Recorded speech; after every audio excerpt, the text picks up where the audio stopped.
Nkatwe babashumba duhura n'abagore benshi cyane bahuye n'icyo kibazo babana nacyo akaza akakuganyira akakubwira ati uku ndeba uku mba numva narapfuye mpagaze ni benshi cyane ngiye babimbwira rero gusambana ubundi guca umuntu inyuma ngiye kuba naca inyuma umugabo wanjye ntabwo ari kugenda ngo ndyame hariya ahubwo gufata umutima yagatuyemo nkawugurisha aka kanya nkashyiramo undi mugabo ari kubyumva bihorere abantu badukurikiye nabo ko batoroshyera bareke mbabwire noneho kwa kundi utinye kumubwira yuko ahora ateka ibyo bijumba ngo nyinshi zaba ziharimye ariko abantu bagabanya ubusambanyi abantu bafite ubusambanyi ku rwego ruteye ubwoba kandi ni ukuri n'icyaha Imana yanga ngo icyanga urunuka ntabwo byari bikwiriye ko umuntu ni ukuvuga ngo uretse no kuba ari umugabo we buriya ni na mwene se yego bahuriye ku bintu bibiri byagakwiye gufashanya cya mbere n'umugabo we umugore agomba kugira ibanga ry'urugo rwe yego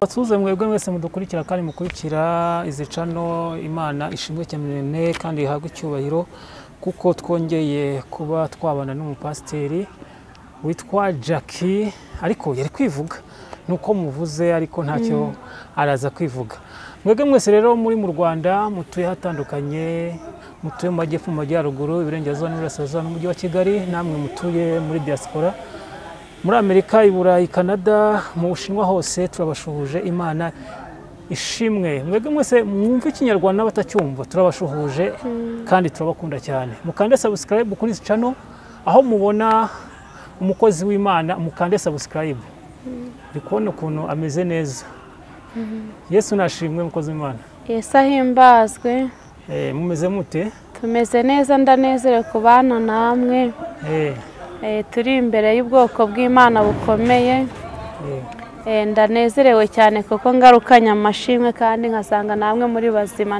ndashimira Imana ariko nubwo warwaye ndabona umeze neza wararwaye watubwiye ko warwaye ariko urebye Imana ntago wahorose ukora icyo utahorose ubundi kandi watubwiye ko warwaye none se ko Imana ntuzi kwiduhisha iraduhisha ntiduse n'ikigeragezo turimo kuko nzi ko abandi iyo barwaye barahorota ukabona mbese bashizemo ahubwo wowe warabyibushye ntabwo nari mbizi ariko Imana ishimwe ko wenda ntasa n'ikigeragezo ndimo cyangwa se mvuyemo ni ukubera Imana ishimwe cyane rero muri uyu mwanya reka tubanze dusenga Imana kugira ngo twinjire mu kiganiro cyacu reka tuguhe karibu udusengere Uwiteka Imana igira neza twongeye kugushima turanezerewe kuba imbere yawe nyaguhora ku ngoma izina ryawe nirihabwe icyubahiro Data turagushimye kuko ukomeje kutugirira icyizere cyo guhagarara imbere y'ubwoko bwawe bukomeye burya reka ntaba ari twebwe Uwiteka ahubwo izina ryawe Mwami Imana bari ryo rihabwa icyubahiro reka Data wa twese ubane natwe turaritse Imana n'Umwana n'Umwuka wera kugira ngo babane natwe Uwiteka Mwami Imana ukora imirimo ndetse kandi ukora ibitangaza reka barushye baruhure reka abarwayi bakire muri iki kiganiro reka bayobye ubayobore Uwiteka Mwami Imana reka udutindeho kandi nyaguhora ku ngoma twiyoborere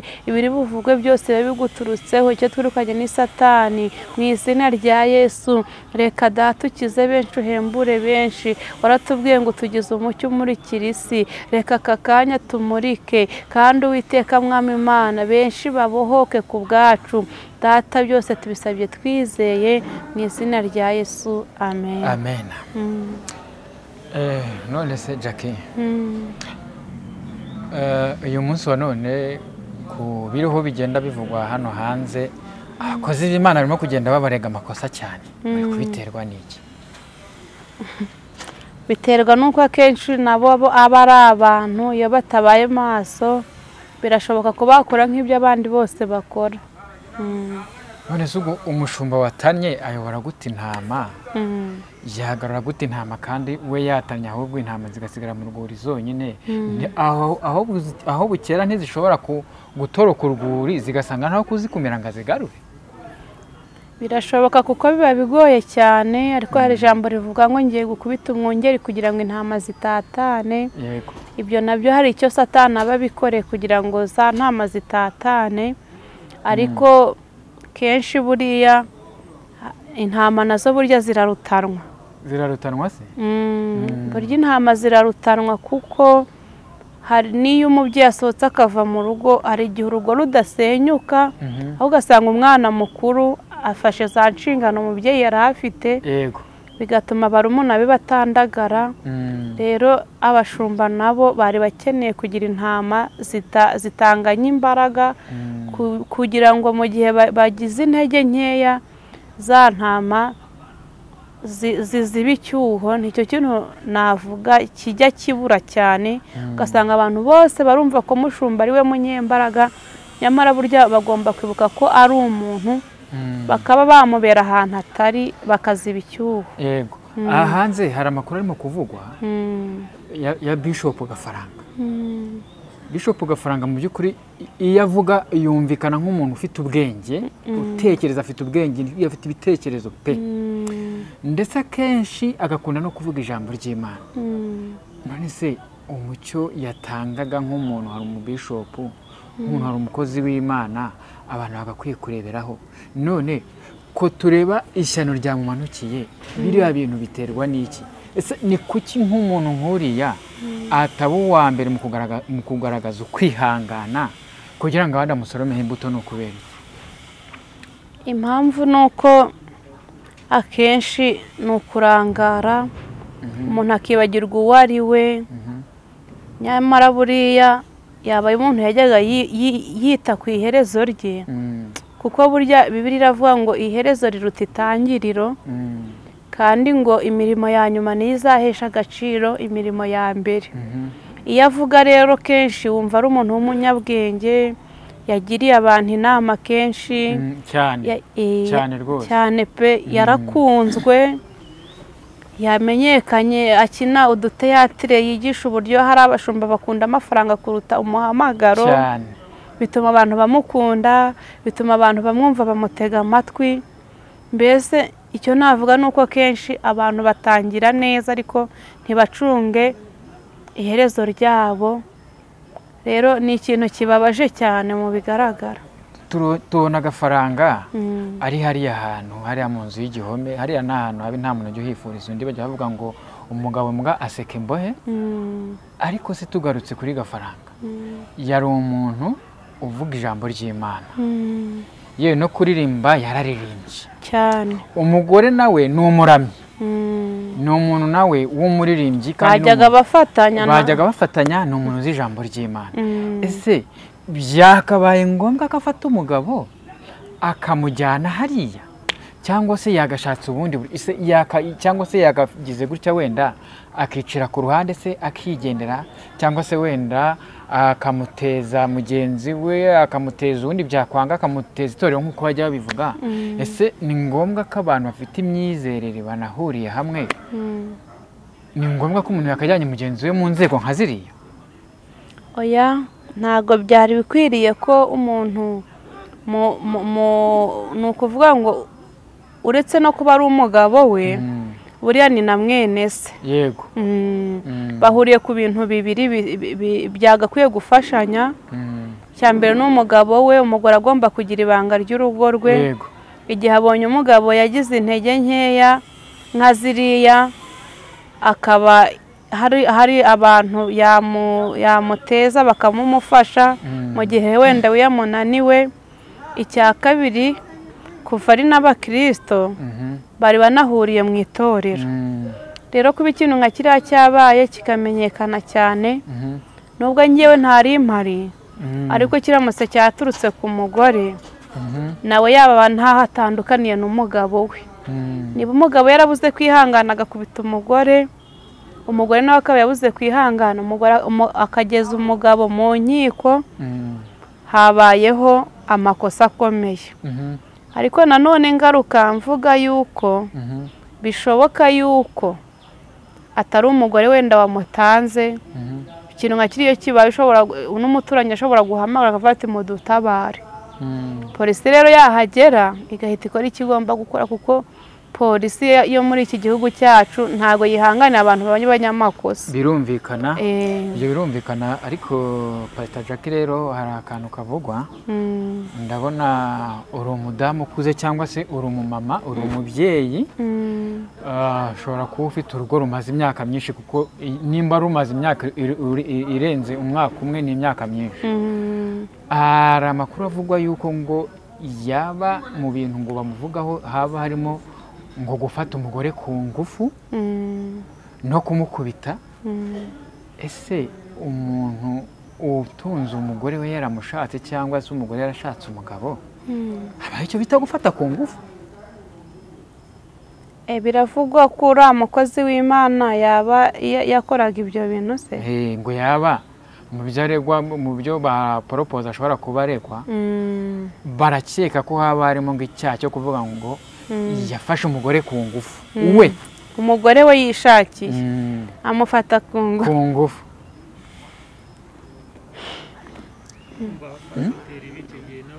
Ako kantu uretse no kuba wenda ari bishop, turi no mu bantu basanzwe wenda badafite iyo title yo kuba ari abakozi b'Imana. Ese umuntu ashobora gufata ku ngufu umugore yishakiye? Birashoboka cyane.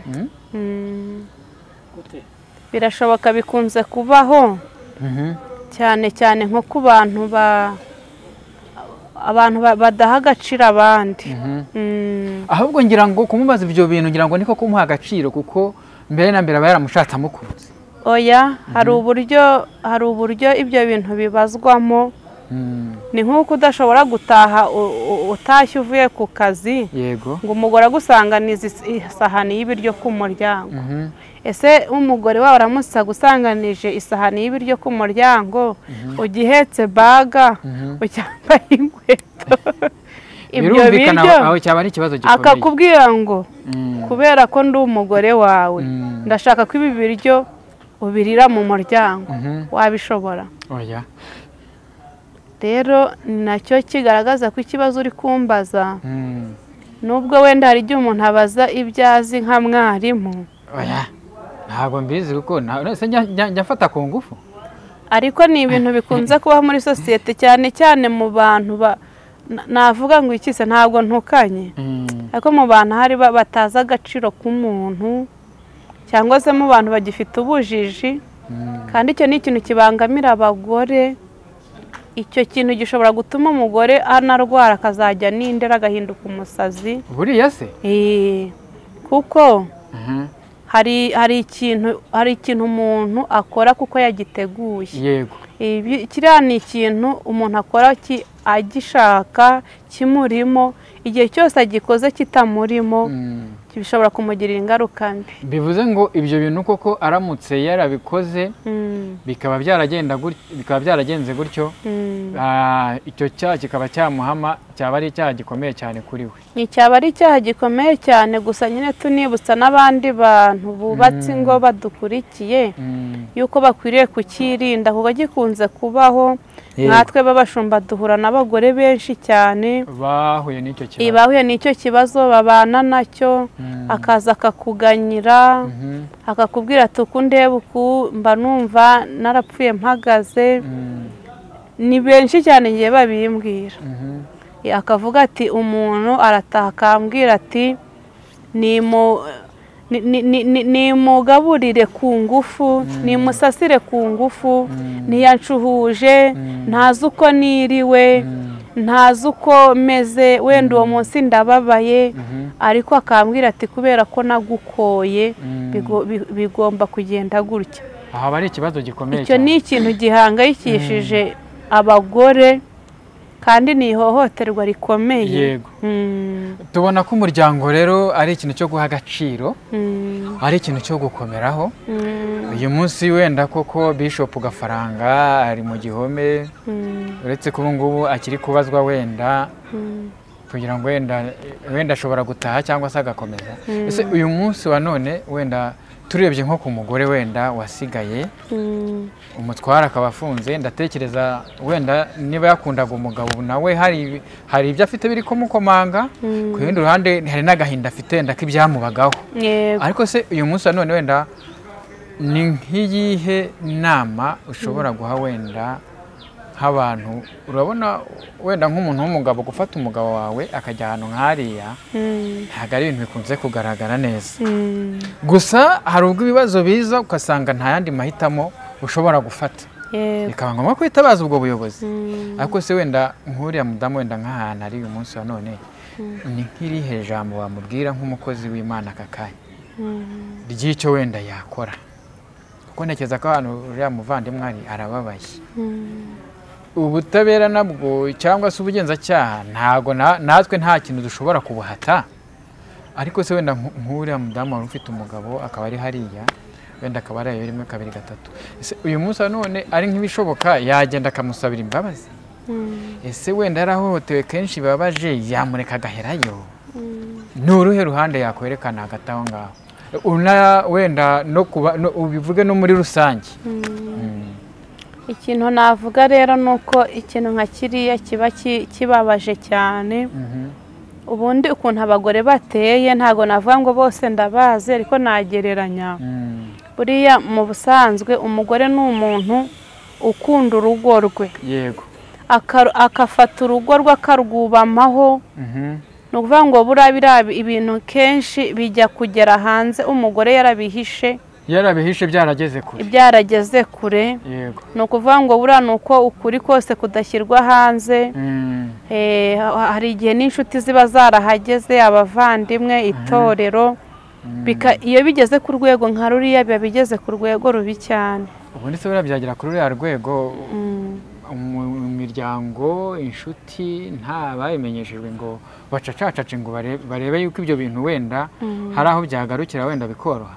buriya ni ukuvuga ngo mu by'ukuri nk'abantu bakuru cyangwa se bazi ibintu bibera mu ngo, biriya ni ibintu biba byarabanje buriya umurwayi agera Faisal cyangwa se hashika kenshi aba yarabanje muri centre de santé zose yarazizengurutse. bajya bavuga ngo zishya bwacya zikazima, buriya hari igihe biba byari bimaze igihe bajya nk'ahari mu biganiro bakerekana wenda ko bakundanye, ariko mu rugo wenda byaracitse. uyu mugore rero ikintu namubwira, icya mbere ndamwihanganishije kubw'ibyamubayeho, kuko buriya niba ari ikintu kibi. nigeze gusoma Bibiliya nkunda cyane, ni uko ubu ntayifite, ibamo igitabo cyitwa Mwene Sirake, Bibiliya ntagatifu. yaravuze ngo hari ibintu bibabaza ku isi. muri ibyo bintu bibabaza yavuzemo ngo igisebo gikwira umujyi. papa reka nkubwire, niba ari ikintu kibi ni ukugira ikibazo abantu bose bakakimenya. kiriya kintu kirababaza kugera ku rwego wibaza aho wabikosorera ukabibura.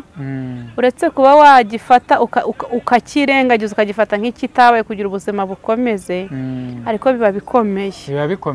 rero uyu mumama nkaba namubwira ngo yihangane, Imana ijya ibyemera, ikemera kunyura mu ishuri. icyangombwa ni ugukomera, kandi reka mubwire ngo haracyari ibyiringiro y'uko urugo rwe rwakongera rukabaho. kuko buriya nubwo Imana yakubwira ngo iguhaye urugo, ntabwo urugo ahubwo Imana yubatse ni rwo Satani arwanya cyane. birumvikana rero niyihangane, turamwihanganishije. icya kabiri, haracyari ibyiringiro y'uko urugo rwe rwakongera rukaba rwiza, hamwe no gusenga. icya gatatu, nasaba Imana imbaraga zo kubabarira. ababarire umugabo we, ababarire buri muntu wese waba waragize uruhare kugira ngo icyo kintu kibeho. amubabarire, kubera ko abagore Imana ivuga ko turi umutima w'urugo. umutima w'urugo. iyo umutima urwaye nta nsimburangingo. rero niyongere yubarare kuri rwa rugo rwe, asenge, ababarire umugabo, amusengere, mbese ye guha Satani urwaho cyangwa se ngo atume Satani avuze impundu. nicyo kintu namwifuriza. ndamwifuriza kongera kugerageza. Jackie, nk'umukozi w'Imana, ubundi mu bantu bubatse urugo, ni igihe ki kiri ngombwa bakwiye gutandukana? Ni iki kintu gikwiye gutandukanya abantu bubatse urugo? Ni iki kintu gikwiye kubatandukanya ngo umwe avuge ngo uciye aha nawe ca ahangaha? ubundi nta kintu gikwiriye gutandukanya abashakanye, ariko ngewe ikintu mbona cyantandukanya n'umuntu twashakanye ni kimwe. Ni igiki? igihe atakinshaka akansiga akagenda, icyo gihe mba numva. Si ubwo uburyo yagusigamo nuwe, tuvuge uyu munsi mushobora gushwana bikaba ngombwa wenda kabagiye hariya, ariko se ntago yagaruka? ashobora kugaruka ariko ashobora no kutagaruka. rero ikintu cya mbere ntaciye ku ruhande gishobora gutandukanya abashakanye ni igihe batagikundana. Tuvuge uyu munsi wa none ushobora kuba ufite umutware, hakazamo ikibazo bikaba ngombwa ko mutakivuga rumwe, we mukanatongana, n'iryo Rwanda rishobora kuba. ariko se ko bavuga ngo urugo ni ishuri ridashira. nyine icyo nshaka kuvuga, ntabwo mvuze ko abantu bakundana batarwana. abantu bakundana bararwana, barwana, bashwana nubwo atari byiza. Sobanurira neza, ni ikihe cyaha wenda kiri simusiga akwiriye gukora ako kanya bikaba ngombwa ko umuntu akwiye kuvuga ngo uruwo gutabwa, uruwo kujugunywa? uruwo gutabwa, uruwo kujugunywa ndakuretse kubera ko wakoze sakirirego. ntabwo numva uburyo ukimbajije. ikintu gishobora gutuma uhita unamuka ukavuga uti wenda wari umugabo wanjye ndakuretse, ibyanjye nawe birangiriye ahangaha, cyangwa se wari umugore wanjye ibyanjye nawe birangiriye ahangaha kubera ko wakoze iki n'iki. ni irihe kosa riremereye umuntu ashobora gukora kuko umuntu agahita avuga ngo njyewe ntandukanye nawe, kandi wenda n'undi wari wese akumva icyo cyane cyo guhabwa agaciro? ku bantu basenga nta na kimwe, ariko mu buzima busanzwe igihe cyose umuntu umenye ko atakigukunda ukabona n'ibimenyetso, hari igihe kigera nawe ubwe akanabyivugira. ni urugero, hari nk'umugabo uba atakirarana n'umugore we, ubundi ugasanga nta hantu na hamwe ushobora kubasanga bari kumwe, ukabona ntibakijya inama, ukabona ntibakitanaho rwose. umva na Bibiliya irabivuga, iravuga ngo ubusambanyi buzatandukanya abantu bashakanye. rero gusambana ubundi guca umuntu inyuma, ngiye kuba naca inyuma umugabo wanjye, ntabwo ari ukugenda ngo ndyame hariya, ahubwo gufata umutima yagatuyemo nkawugurisha, aka kanya nkashyiramo undi mugabo. burya ni nako kwica umuntu ahagaze, nubwo abantu babyihanganira bakajya gute, ariko mu by'ukuri kuba umuntu mwashakanye mutagikundana, atakigukunda, ni ikibazo gikomeye, kuko buriya mu ngo haba ibintu byinshi pe cyane, kandi twe twagiye tunabibona no mu bipangu twatuyemo. hari igihe wajyaga kubona ukabona nk'umugabo yataye urugo rwe, amaze nk'icyumweru adataha, amaze icyumweru ari mu kabari, amaze icyumweru ari mu ndaya. noneho wajya kubona ukabona igihe atahiye umugore wafashe imyenda ye ngo arahukanye, umugabo akagenda akamupfukamira, akamusaba imbabazi ati mbabarira we kugenda. icyo ni ikigaragaza ko nubwo ari umunyabyaha ariko aracyakunda umugore we. ese ubundi wa mugani, hari icyaha umuntu atababarira umugore we cyangwa umugabo we? oya, nta na kimwe, nta na kimwe. wenda nk'ikijyanye n'ibyo by'ubusambanyi, ngira ngo muri iyi minsi ya none umuntu abigendeye, hari ingo nyinshi zose zarara zihirima. ingo nyinshi zaba ziharimye ariko abantu bagabanya ubusambanyi. babugabanye Abantu bafite ubusambanyi ku rwego ruteye ubwoba kandi ni ukuri n'icyaha Imana yanga ngo icyanga urunuka ngo ibindi byaha byose ngo bikorerwa inyuma y'umubiri ariko cyo gikorerwa imbere ngo kikorerwa imbere mu mubiri.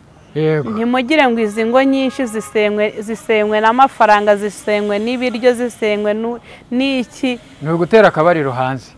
Umva, ntabwo ari ugutera akabariro, batera akabariro ni ijambo ryiyubashye. Ariko umanza ari ibintu biryoha. Yewe Satani nyine yagiye kugushuka afatira haryoshye. Oya, akubeshya.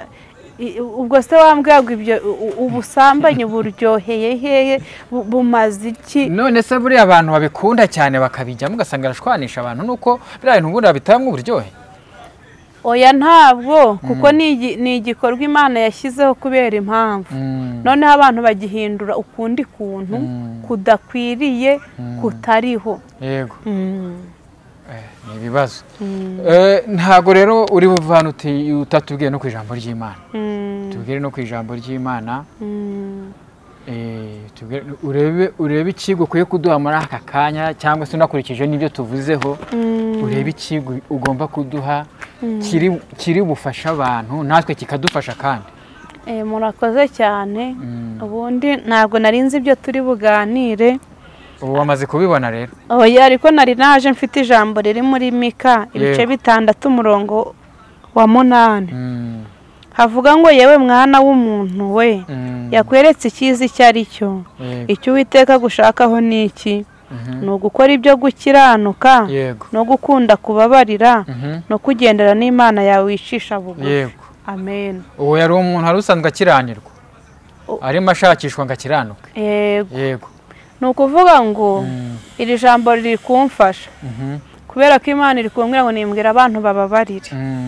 None ngeze amahirwe unambajije kuri icyo kintu cy'uburyo mu ngo harimo ibibazo byinshi, harimo n'amakosa menshi, biri kugera ku rwego abantu basenga bamwe bagezanya mu nkiko. Si no mu ngo gusa, twarabibonye no mu nsengero, pasiteri na mwarimu bagezanya mu nkiko. Ariko noneho bigeze ku rwego n'abashakanye bimera kuriya cyane. Ariko icyo Imana idushakaho, mureke tubabarire. Mureke tubabarire kubera ko buriya nawe Imana itakubabariye. Yego. Ni ukuri aka kanya yahite kurimbura. Nagira ngo nsaba abantu cyane cyane abantu bubatse ingo. Yego. Bababarirane. Imbabazi nizo za mbere. Imbabazi nizo za mbere. Kubera ko ngo Satani ntakadutere ngo natwe twitere. Ngira ngo nkuko twabivugaga, ngira ngo niho bari bavuga ko urugo ari ishuri ridashira. Ni nkaho bakavuze ngo ishuri waciyemo uyu munsi urebe ukuntu rivamo, kandi urisohokemo neza, hanyuma ubongere usatire irindi. Kandi rihora ririshya. Rihora ririshya, ntawe uvuga ngo arimazemo imyaka 20, ntawe uvuga ngo arimazemo icyumweru. Mbese nanjye ubwanjye nararebye mbona ni nk'inkoni nshyashya, kujya utamenyera inkoni ngo uvuge ngo narazimenyeye. Yego. Niko mu rugo uyu munsi biba ari byiza. Ni nka kwa kundi tujya tubona umuriro. Yego. Ukabona umuriro mva amatara ari kwaka mu minota 5. Yego. Ukabona umuriro urabuze cyane, nta muntu bigizemo uruhare. Nta muntu bigizemo uruhare. Ukabona turi kuvoma mu kanya amazi akaragiye. Noneho ikintu ukora, iyo umuriro ugiye ugura buje ukarindira. Yego, ukarindira ko amazi agaruka. Ukarindira ko amazi agaruka. Ntabwo uhita wimuka muri ya nzu wari urimo. Yego. Oya. Ako kantu ni keza. Menya ngo ni nako kantu ngiye Marene wanjye yambwiye. Njya gushaka, Marene wanjye yari umumama w'umuturage wo mu cyaro. Arambwira ati twari turimo tugenda rwose tuvuye mu murima, mvuye kumufasha gusarura ibishyimbo. Tamaze se mu rugo bigenda bite? Ati mu rugo, ati ni kwa kundi umuriro ubura. Ati yubuze urawurindira, ntiwirukanka cyangwa ngo usare. Ati kandi amaherezo umuriro uragaruka. Yego. Kandi amazi abuze urarindira akagaruka. Byaba ngombwa ukavoma ku igare, byaba ngombwa ugakoresha utwo ufite ukadukoresha neza ariko amaherezo umuriro uragaruka. Ati rero mu rugo ntabwo bihora ari byiza, nta nubwo bihora ari bibi, ahubwo igihe cyose urugo rugezemo ugomba kukihanganira. Rero tuzakihanganira dute? Tuzakihanganira dukoresha kubabarira abo twashakanye. Kandi kubabarira umuntu si ukubimubwira. Papa reka nkubwire, iyo ugiye kubwira umuntu ikintu kenshi uba ugiye kuzura akaboze, ahubwo hari ibintu ufata ukabyorosa ugakomeza urugendo. Kuko mu migani batubwira ngo uhozaho urutoto aba ashaka intonganya, ariko umuntu ufite urukundo ngo atwikira ibicumuro byinshi. Reka nsoze nsaba abantu ngo mureke tubabarire abo twashakanye kugira ngo Satana mware ndetse n'abakozi be. Imana iduhana umugisha. Hari ukuntu uvuze ngo umuriro ukabura nta ruhare umuntu abigizemo. Bishoboka ko mu rugo wenda urukundo rushobora kuzimaho bitewe wenda n'impamvu yabayeho, ariko ntekereza ko buri umwe wese ku giti cye ku ruhande rwe yagashakishije uburyo nanone rwa rumuri rwongera rukagaruka rukongera rukamurika. Aha hantu ngira ngo niho abantu benshi bajya kunda gutsindirwa, yuko hari igihe umwe agenda akihagararaho n'undi akihagararaho, noneho rukabura gica, ugasanga ibintu bishobora gufata intera ndende kandi byari ibintu byoroshye. Hari abantu twari duturanye bigeze kuburana bakagera mu nkiko hejuru bakazageza ubwo basesa urubanza kongera bagatangira, kandi ubwo ahantu barimo kuburana ntihaguze na miliyoni, ariko ugasanga bahatakarije amafaranga menshi cyane atagira ingano kandi arengeje agaciro cya kintu baburana. Ibyo ngo byo kugurisha inka ugiye kuburana inkoko cyane. Ngira ngo rero wenda muri make wenda no mu bantu bubatse umuryango ntabwo buri wese yagakwiye kwihagararaho. Nimba umwe azamutse undi yagakwiye korohera undi, ariko ubuzima bugakomeza, umuryango wakomeza ukaba umuryango ugatera imbere. Oya, birumvikana. Hari ikintu nari mvuze ushobora kuba wenda wumvise abantu batacyumvise neza, ari nayo mpamvu mbajije utese iyo umuriro ubuze ntawe ubigizemo uruhare, abantu bazarindira gusa gutyo. Rero reka nsobanurira abantu icyo nshatse kuvuga. Umuntu uzumva ko umuriro ubuze nta ruhare abigizemo, kenshi ni wa muntu wakorewe ikosa, niwe nabwiraga. Ariko uwarikoze akwiriye kugira icyo akosora, kubera ko buriya niyo usabye imbabazi cyangwa ukazihabwa ariko ntugire icyo ukosora, n'ubundi za mbabazi ntacyo ziba zishingiye, ntacyo ziba zimaze. Rero ukaba uvuze uti ni ukubera iki abashakanye badatera intambwe kugira ngo ibintu bisubire mu buryo. Rwose iryo ni ikosa ribaho ryo kwihagararaho. Hari abantu twihagararaho tukarinda dupfa kubera kwihagararaho, ariko uwo mwashakanye icyo nagiraho abantu inama, ntukamutinye. Uko utigeze utinya, ese mbivuge ngo iki? Uko utigeze utinya gukuramo inkweto imbere ye, reka mbivuge muri urwo rwego, niko udakwiriye kumutinya. Oya, niyo twabyara twavuga ko utatinye gukuramo imyenda imbere ye. Yego, kirumvikana. urakoze kubumfashije. Umuntu utigeze utinya gukuramo imyenda imbere ye, umutinya nkande? Umutinyuke. Umutinyuke kandi umutinyuke umujya kumukorera ibyiza. Umusange niba ari ikibazo mufitanye mukivugeho. Buri kintu cyinshi gisenya ngo ni ukutavugana. Ugasanga niba uri umugabo wanjye buri munsi ngutekera ibijumba, ukazatinya kumbwira utariko nta kuntu wahindura ugateka na gatoki, ugateka n'utuntu tworoshye. Ako kantu uvuze rero hari ahantu hatoya wari ugiye gukomozaho usa n'uwicaye ku ruhande. Hari ahantu hamwe ngo abantu bajya batinya kwivugira. Iyo hirya ngo mu busaswa, ugasanga umuntu wenda ibintu ntibigenda neza ariko yivugiye wenda byagenda neza, buriya rero ariko akaryumaho. Buriya rero bari kubyumva bihorere. Abantu badukurikiye nabo ko batoroshyera, bareke mbabwire.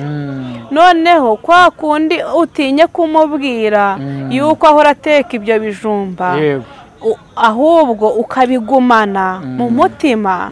Noneho ibigumanye mu mutima, Satani nayo ibikubonye ikakohereza undi muntu ukuganiriza ibyo bintu akakubwira ati rero buriya hari ukuntu umuntu yateka n'amashu agashyiramo na karoti ugasanga noneho niho uzajya kuganira n'umuntu akubwira uburyo yagutekera ibyo biryo kandi iyo uza kuganira na wa wundi ukamubwira buriya iyo wasabye Imana reka nkubwire iyo wasabye Imana ubwenge irabuguha uribuka Natani ajya guhanurira Dawidi yabwiye Imana ariko Mana kunyeretse ko Dawidi yasambanye akaba ari umwami njya kubimubwira ntari bunyice Imana yamubwira iti genda ndabana nawe imuha ubwenge arabanza acira Dawidi umugani uwo muntu mwashakanye nawe kugira umubwire ikintu kikubangamiye wabisabye Imana yabiguha kandi ikibazo kigakemuka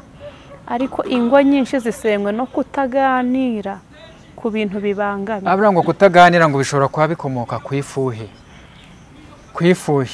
wenda nk'ibyo twavugaga ukavuga ngo nimubwira ibi n'ibi ari bumbazaho ibi bintu nabikuye ari bumbazaho nabimenyeye ibyo bigatuma uhitamo kuruca ukarumira ahubwo ukamwereka yuko ibintu ngo ari byiza 100%. ibyo nyine ni bya bindi nguhishira umurozi akakumaraho urubyaro kandi aho kugira ngo umuntu akwangire aho kubeshya umuntu aho kugira umuntu agukunda umubeshya mubwiza ukura kwange ushobora kumbwira ndi umudamu wawe ukambwira uti ngewe ntago nkunda umuceri n'intoryi mu bintu uteka wenda ujye ubiteka saa sita ntari butaye none bikazagera ku rwego ngewe nawe bidutandukanye nibidutandukanya ngewe bikantandukanya na Celestin umuceri n'intoryi tugatandukana na nyuma y'imyaka 5 nzibuka ko Sere yambereye imfura kuko yambwiye ikintu kimubangamiye sinagikosora ariko nintandukana na Sere ntazi ikintu kidutandukanije ahubwo nkazabyumva hanze nzavuga nti yewe burya nta mugabo nari mfite umugabo utarambwiye ikibazo ngo tugikemure ahubwo akakibwira abo hanze yaho hantu hajya hajisha abantu benshi nukuri abantu nibabwizanye ukuri nta kintu kitashobora gukemuka babwizanye ukuri baganire rwose dore ko iyo narebye muri iki gihe tugeze mu gihengo cya viziyo abantu bashobora kwicara bakaganira byose ngo no ku mugaragaro amatara yaka rero baba bakwiye kuganira byose wa mugani bikava mu nzira cyane ni irihe jambo ry'ingenzi wabwira abantu dusoza iki kiganiro ijambo ry'ingenzi nababwira nuko mbashimiye kuba badukurikira kandi mbibutsa abantu batarakora subscribe ngo bayikore kugira ngo ibiganiro dukora bijye bibageraho buri munsi abantu ntibagakunda ibiganiro ngo by'imahanga biki n'ibiki bumve ko n'iwacu dufite ibiganiro byiza bigiraho bibakura bigire naho bibageza kandi mbasaba ngo tugire kubabarirana kuko nta muntu utagira ikosa tubabarirane kugira ngo Imana igaruke mu ngo zacu murakoze amen sindi twasoza dusengerara reka nsengera abantu bakeneye imbaraga zo kubabarira nanjye ndazikeneye cyane nubwo tubivugisha umunwa twese turazikeneye biba bigoye ariko Imana ishobora byose Pawulo aravuga ngo nshobozwa byose na Kristo umpa imbaraga amen Uwiteka Mana ndagushimye ngushimiye neza yawe no kugira neza kwawe ngushimiye ko wabanye natwe Uwiteka aka kanya dusengeye ingo dusengeye igihugu cyacu dusengeye itorero reka mwami Imana datongera ugaruka uture muri twebwe abakeneye imbaraga zo kubabarira data reka bazakira aka kanya ubashoboze uhindure ibyanze guhinduka ukoze Satani isoni mu kimbo cy'uko bo bakorwa n'isoni ugarura amahoro ugarura urukundo mu bashakanye mu itorero ndetse no mu gihugu cyose mu izina rya Yesu amen. Jackie uradusengeye rero usengeye n'abadukurikiye ariko se wenda hagize nk'umuntu gushaka ngo wenda umusengere by'umwihariko wasiga nomero nimero yanjye ni 078115 2 7 36 078115 2 7 36 iba no kuri WhatsApp. Imana ibaha umugisha. Yego, iyo nomero nuyihamagara uzabahamagaye Pastor Jackie cyangwa se niwandika uzabandikiye Pastor Jackie. Murakoze cyane rero, Imana iduhana umugisha hamwe n'abari badukurikiye mwese. Imana y'amahoro ibane namwe, mugire ibihe byiza. Ciao. Amen.